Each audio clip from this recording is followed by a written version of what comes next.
के लिहाज से यह बड़ी खबर। स्टॉकहोम में यूक्रेन को मदद पर हुई गंभीर चर्चा। यूक्रेन में गोला बारूद की कमी पर चिंता जताई गई है। यूक्रेन के डिफेंस मिनिस्टर भी इस बैठक में मौजूद रहे।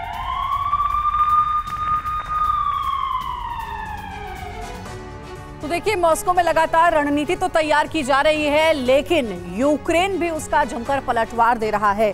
यूरोप इस वक्त बड़ी ताकत बनकर उभरा है, जो कि ज़ेलेंस्की के साथ खड़ा है। न सिर्फ पैसों की मदद, आर्थिक रूप से मदद, बल्कि हथियारों की मदद भी दी जा रही है और ये मदद रुकने का नाम नहीं ले रही है। सिर्फ इतना ही नहीं, बल्कि अमेरिका सामने आता है और ये कहता है कि नाटो यूनाइटेड होकर के मदद करे यूक्रेन की, क्योंकि यूक्रेन को अभी जरूरत है हमारी। आइए आपको समझाते हैं कि यूरोप में कश्मकश किस बात को लेकर है और स्टॉकहोम की मीटिंग में क्या फैसला लिया गया है। यानी नाटो कंट्रीज, यूरोप के बीच कई ऐसे देश हैं जहां पर कंफ्यूजन है इसको लेकर के कि यूक्रेन की। फ्रीडम ऐप से सीखकर क्या आपने देसी मुर्गी का पालन शुरू किया है? अगर ऐसा है तो आप अपनी देसी मुर्गियों को 1 करोड़ फ्रीडम ऐप के जो ग्राहक हैं उन्हें बिना किसी खर्चे के आप उसे बेच सकते हैं। मदद करें तो कितनी मदद करें, और इस मदद के बीच में कहीं ऐसा ना हो कि रूस से भी बहुत बड़ा पंगा लेना पड़ जाए। अब देखिए, स्टॉकहोम में यूक्रेन को मदद पर ईयू यानी कि यूरोपीय यूनियन में मंथन चल रहा है।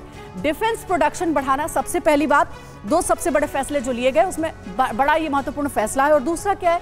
दूसरा ये कि यूक्रेन तक ज्यादा से ज्यादा हथियार पहुंचाना चाहिए, क्योंकि बार बार ज़ेलेंस्की हथियारों की मांग कर रहे हैं।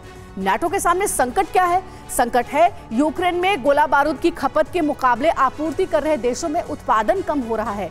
ये बहुत बड़ा संकट देखने को मिल रहा है और इन्हीं संकटों के बीच में कहा जा रहा है कि नाटो के जो देश है वो कैसे यूनाइटेड हो, कैसे उनकी ये कंफ्यूजन, ये कश्मकश उनकी दूर हो, जिसकी बदौलत वो यूक्रेन की मदद कर सके।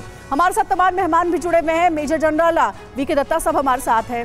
दत्ता साहब, कई बार खबरें सामने आई हैं कि नाटो कंट्रीज में कई ऐसे देश हैं जो इस बात की कंफ्यूजन में पड़े हुए हैं कि यूक्रेन की कितनी मदद दी जाए या ना दी जाए। इस बार जो खबर सामने आई है, जिससे जुड़ा डेटा हम बता रहे हैं कि नाटो के बीच बहुत बड़ा संकट है। ज़ेलेंस्की कह तो रहे कि हथियार हमें दीजिए, लेकिन हथियारों को लेकर के अभी असमंजस की स्थिति है। क्या आने वाले समय में आप देखते हैं कि यूक्रेन को जितनी मदद दी जा रही थी अभी तक, वो मदद कम हो सकती है नाटो की ओर से? देखिए, ऐसा है कि जो भी नाटो के कंट्रीज अगर आप मोटे तौर पे देखें, खास करके अगर हम यूरोप की बात करें तो उसके अंदर जर्मनी और फ्रांस, दोनों, जर्मनी और फ्रांस एक इंडिपेंडेंट सोच रखने वाले मुल्क हैं और वो ये नहीं चाहते कि यूक्रेन की मदद, यहाँ कोई ऐसा सिचुएशन पैदा हो जाए कि उन्हीं के ऊपर वो रशिया के साथ डायरेक्ट कंटैक्ट में आ जाएं। तो ये उसको बैलेंस करके, चाहे उन्होंने लेपर्ड टैंक देने की बात करी, यूके ने बोला कि साहब मैं चैलेंजर टैंक दूंगा, लेकिन जब तक वो टैंक वहाँ से पहुँच के यूक्रेन में आके इफ़ेक्टिव होंगे तो समय लगेगा, क्रू की ट्रेनिंग में समय लगेगा।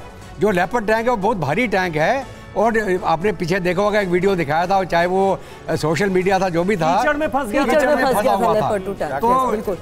तो जो रशिया के T-90 टैंक है वो वर्ल्ड क्लास टैंक्स हैं और जैसे अभी आपने बोला वो अपनी पुरानी इक्विपमेंट इस्तेमाल कर रहा है बाखमुत के एरिया में। क्यों? क्योंकि यूक्रेन के पास अभी उसको काउंटर करने के लिए कोई भी आर्मामेंट नहीं है। तो अपने जो सेकंड लाइन के हथियार हैं वो बाखमुत में इस्तेमाल कर रहा है। T-90, T-80 उसने बचा के रखे। अगर नाटो को उसको हमला करना पड़ जाए तो बराबर की टक्कर देगा और नाटो को मुंह की खानी पड़ जाएगी। बिल्कुल। चलिए, इस बीच एक और बड़ी खबर का हम पहले रुख कर ले। यूक्रेनी सेना का हाइमार्स से जबरदस्त हमला देखा गया है। यूक्रेन ने रूसी ठिकानों को टारगेट किया। यूक्रेनी हमले में रूस को भारी नुकसान की भी खबर सामने आ रही है।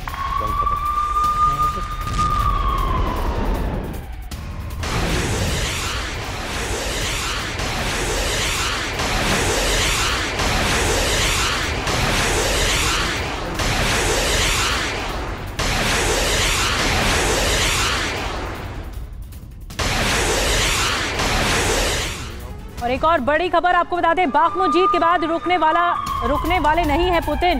ज़ेलेंस्की को सताने लगा और शहरों को खोने का खतरा।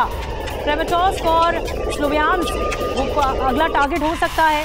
कब्जे के लिए अब बाखमुत से आगे बढ़ेगी रूसी आर्मी। फ्रीडम ऐप से सीखकर क्या आपने देसी मुर्गी का पालन शुरू किया है? अगर ऐसा है तो आप अपनी देसी मुर्गियों को 1 करोड़ फ्रीडम ऐप के जो ग्राहक हैं उन्हें बिना किसी खर्चे के आप उसे बेच सकते हैं।